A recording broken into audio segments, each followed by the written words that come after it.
Coming soon to own on YouTube and Twitch. The most famous killing in history. Today, this is a video about the death of Julius Caesar. Now, if you don't know, he's probably one of the most proficient, emperors. I think he was one of the youngest to actually conquer Greece, I think. Some shit like that. We're going to get straight into it, though.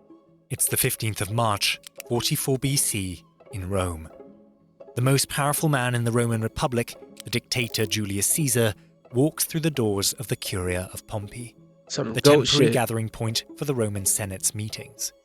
The usual venue, the Roman Forum, a kilometre to the southeast, is undergoing renovations to build a new Senate house in Caesar's name, and is unavailable. The Curia, meaning meeting place in Latin, is located at the eastern point of a large open courtyard known as the Portico of Pompey. Compared to the Forum, it's rather secluded. It has no direct access to the side streets of Rome, and the only exits lead directly onto the portico. Today, this area is occupied by a large group of armed gladiators, who are loitering near the Curia entrance, trying to stay inconspicuous. Inside the Curia, senators are nervously milling about. They watch as Caesar takes a seat on his golden ceremonial chair. I'm not gonna lie, this some different type of swag though. It's like you got all these powerful and decision-making people sitting down wearing these all white robes, and you walk in this bitch in a red and white robe, sit on a golden chair on top of everybody. It's like, I'll run shit. It's some different shit. At the front of the room. Caesar's right-hand man and closest ally, his co-consul Mark Antony, who had been with him before he entered, is nowhere to be seen. Unbeknownst to him, Antony is nearby, just outside, but he's being distracted by another senator. Caesar is alone. They hit his ass with the pick and roll. Oh, no. Across the room, a man rises from the benches and starts walking towards him.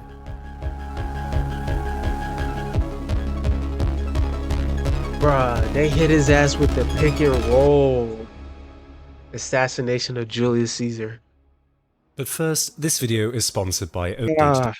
Nice home with Odoo. Yeah. Get back. Shout out to bro, but I ain't get paid for that. Caesar had grown too powerful. Over the course of an almost 40-year career, he reached Rome's highest public office, consul.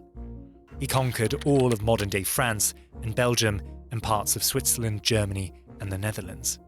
By all accounts, he was a military genius, and charismatic too. His armies, comprised of Roman legions, became loyal to him and only him. His many victories with them made him fabulously wealthy.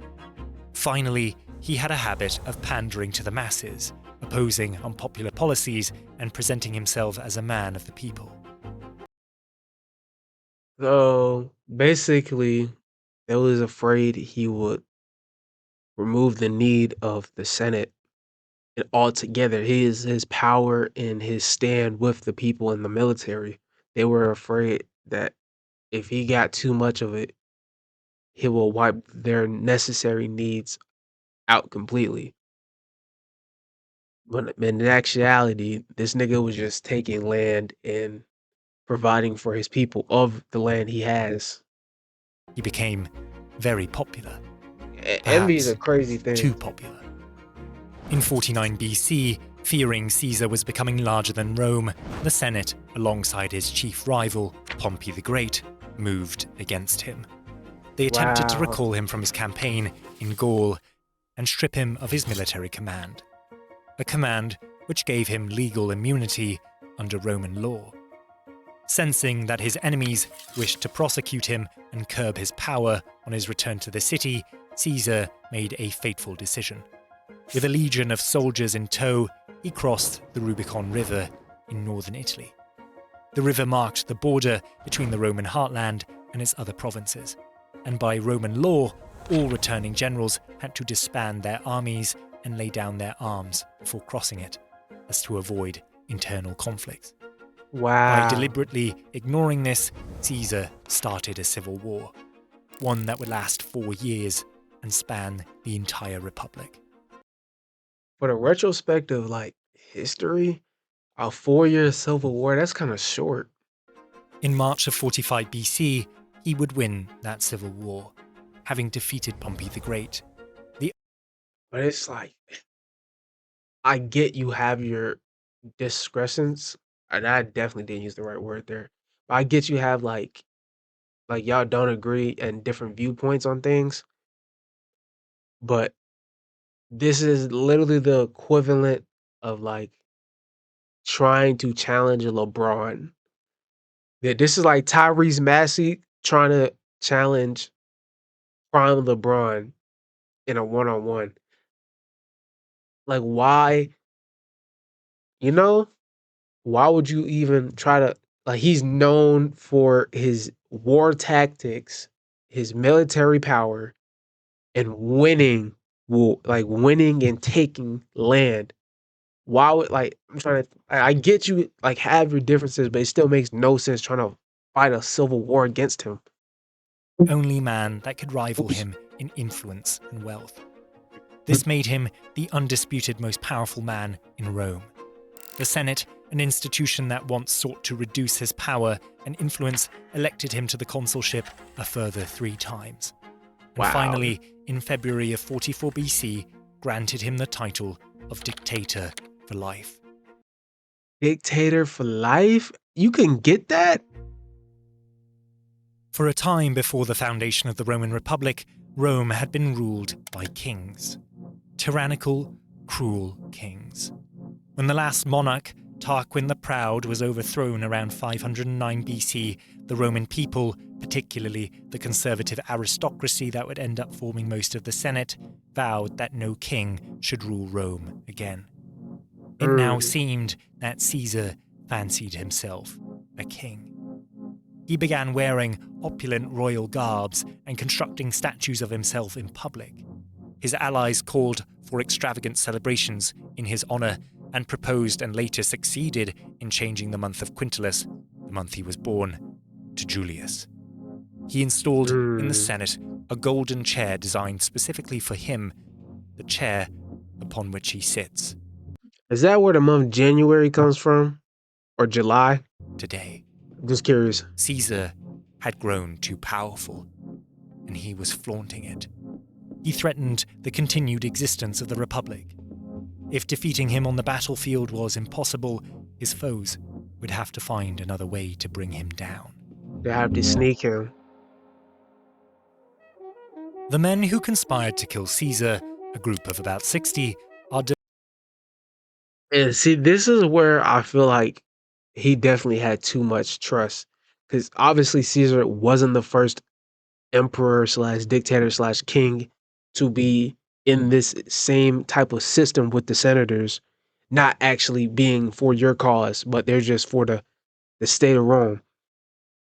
I feel like, because it's a well-known thing, I feel like he should have known, like, if they kill you, the power moves out of your hands. Like, he should have had some of his closest guards standing right behind him at all times in a room like this, where if we get you gone and we get you dead and out of here, everything changes. Especially when you're making threats to get these niggas to lose their jobs. diverse. I wouldn't be in this room like without none of my security. I'm just keeping the buck. In their backgrounds. A few are former allies who felt their loyalty to him had not been sufficiently rewarded. Some are remnants of the Pompeian faction, the group that fought Caesar during the civil war under Pompey the Great, a group he, perhaps foolishly, pardoned. See, but I feel like with people in the group 2 category, you have to be aware of that. Like, you can't walk in this room and not have like royal military, at least 5 people, like 5 military soldiers standing right beside you. A handful simply oppose his accumulation of power out of principle, fearing he would destroy the state's republican values. Most, however, are members of the conservative aristocracy, who profit greatly from Rome's republican form of government as they monopolize the Senate and thus oppose Caesar's centralization of power. These men had been meeting in secret for months to hatch a plan to kill him. They Insane considered work. assassinating him in public on a street in Rome known as the Via Sacra. This was probably abandoned because the venue was too public.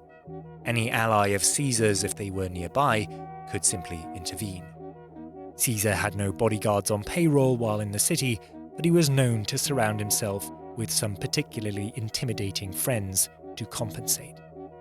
Another questionable idea was flinging him from a bridge and placing a number of armed men below it to ensure the fall would be fatal. They also considered striking while he was at a gladiator show, as they could hide the assassins in plain sight, posing as gladiators. Ultimately, though, a Senate session on the 15th of March was selected to be the best time to strike. Soon after this date, Caesar would be outside of the city on a military campaign to defeat the Dacians and the Parthian Empire to Rome's east, making it far more difficult for them to reach him and allowing him to accumulate even more glory, prestige, and power. Choosing a Senate meeting made sense, too. All those present were sure to be unarmed, as it was generally prohibited to bring weapons into the Senate House, making resistance unlikely. Most of the Senate were indeed loyal to Caesar, but even his closest allies would think twice to spring to his defense when faced with a blade. Additionally, in a closed Senate meeting, Caesar could be dealt with more subtly, away from the prying eyes and ears of the public and Caesar's informal protection. So, on the day of the 15th, daggers are secretly brought into the Curia of Pompey in wooden boxes usually used to carry writing tablets for record-keeping. Before Caesar's arrival, members of the conspiracy retrieve the blades and conceal them underneath their togas.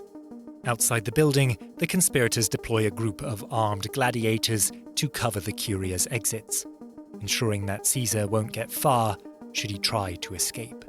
They are owned by the senator Decimus Brutus, a man that Caesar considers to be a close friend and ally. Damn. A man named second in his will. A man that Caesar trusts. Caesar would not question the presence of the gladiators, knowing them to be Decimus's. Finally, when Caesar arrives with his co-consul Mark Antony, a senator by the name of Gaius Trebonius pulls him aside and begins to speak with him. Antony is a big, brawny man, and his loyalty to Caesar is without question. The conspiracy thought it wise to take him out of the equation and ensure they hit his ass with the pick and roll because they knew if he was still in, he's protecting he Caesar. did not intervene in Caesar's defense. Though the conspirators originally considered murdering the both of them together, they thought the Hold on. Hold on. If I'm Mark Anthony, hey, I'll fuck with Caesar. I don't fuck with him like that. Like, hey, while we both got it, hey, kill that nigga, man. Not me. Hey, you got beef with that nigga, not me. tactics of killing Caesar alone would be better. It would Yeah, I'm appear about to like say, the you got beef just with him. killing of a tyrant, and not an arbitrary massacre. The stage is now set. All that remains is for the signal to be given. That signal is Senator Tillius Cimber. As he marches towards the dictator, he exclaims loudly that Caesar should pardon his brother and return him from exile. Suddenly, dozens of other senators rise from their seats, and they too start approaching Caesar, shouting words of support for Cimber's request. The senators circle him like sharks in the water, growing ever closer, until Cimber thrusts out his fist and tears Caesar's toga down, revealing the tunic underneath. Startled, Caesar recoils and shouts. Moments later, the senator Publius Casca strikes the first blow from behind, with a dagger thrust that grazes Caesar's shoulder. Man, that baby ass knife. Might go eat those. He rises in shock, twirls around, and allegedly stabs Casca with a pen in retaliation. Ooh! Hold on. I'm not even trying to glaze too crazy. You get scraped up on the back of your shoulder, sneak attack. You didn't even see it coming. You grab a pen, pen versus I was about to say a store, a pen versus a knife. But alas, the pen is not mightier than the sword. Ah, fuck. In I tried. seconds, Caesar becomes enveloped by a shroud of togas and collapses under a hail of daggers. Two Ah, Caesar loyalists try to break through to defend him, but they are pushed back.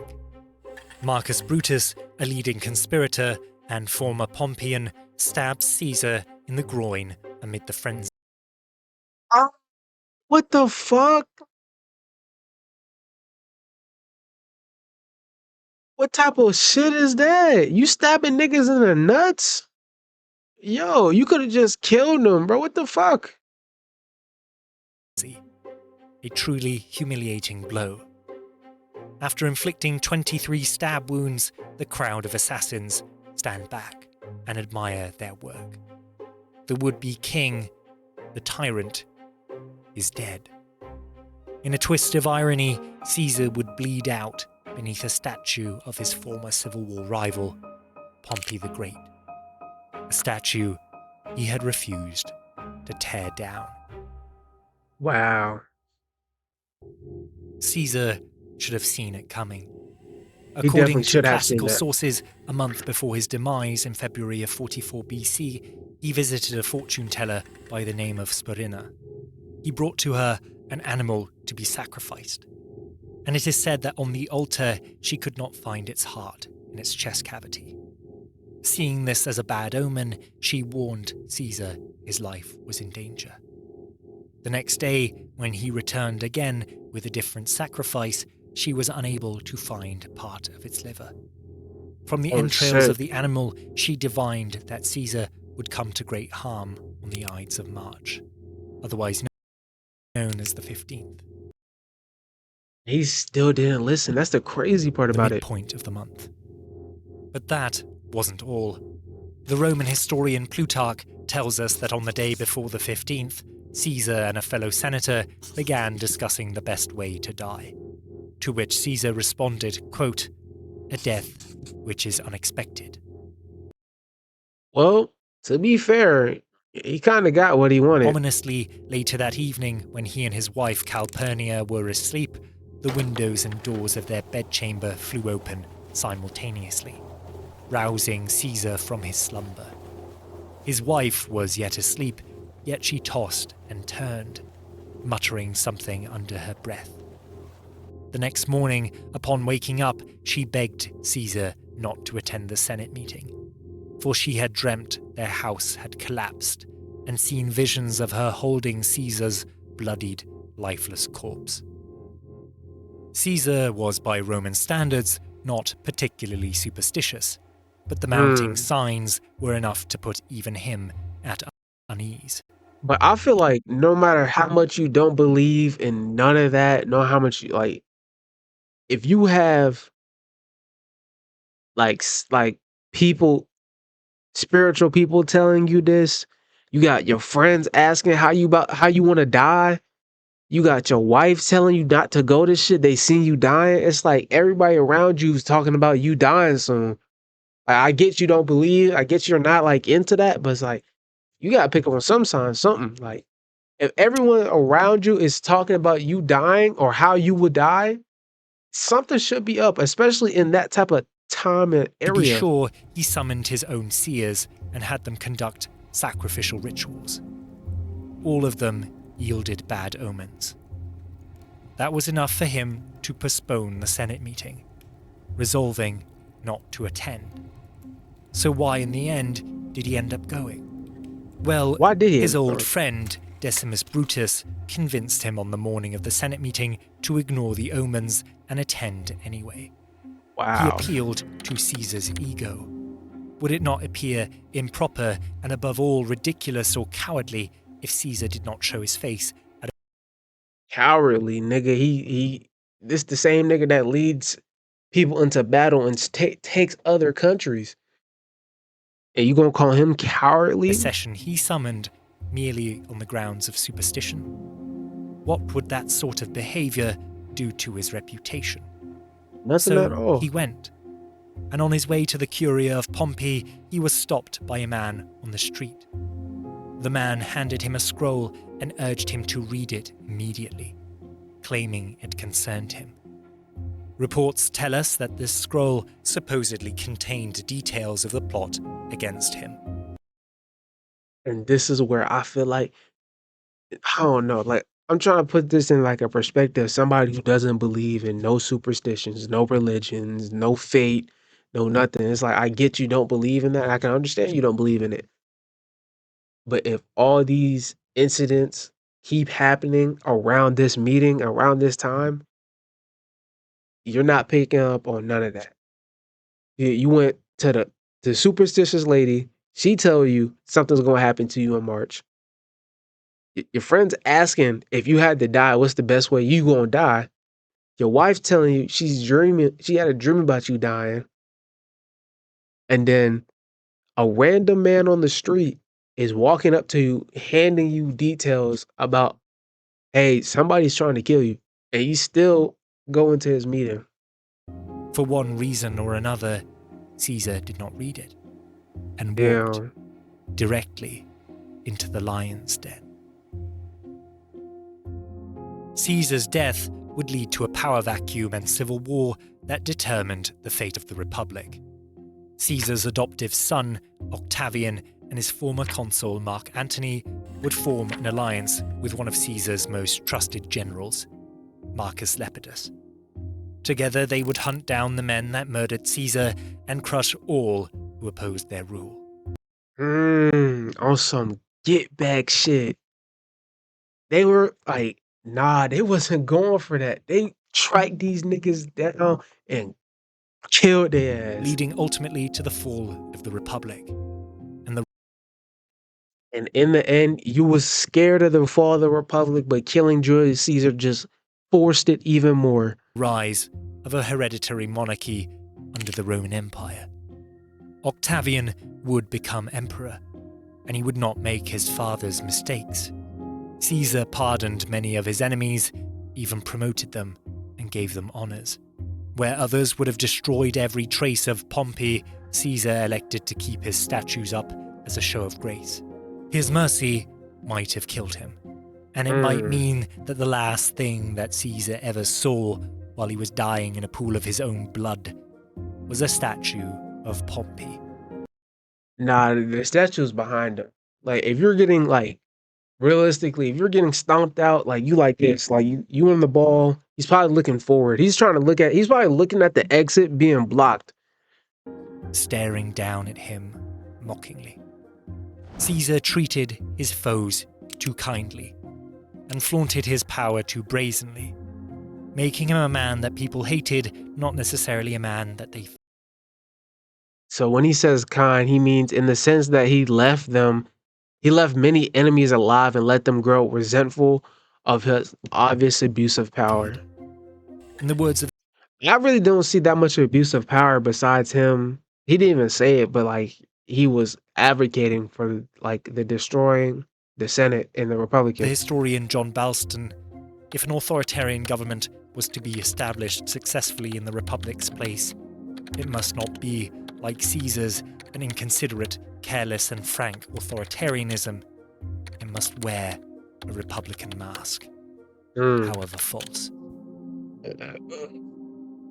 Excuse me.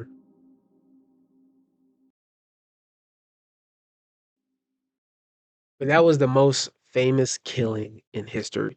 Julius Caesar, I'm not gonna lie.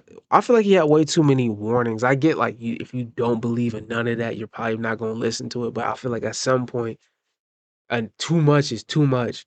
Whereas like you have too many coincidences, especially for that time period where it's like a history before Caesar of people losing their spot of power by getting like slimed.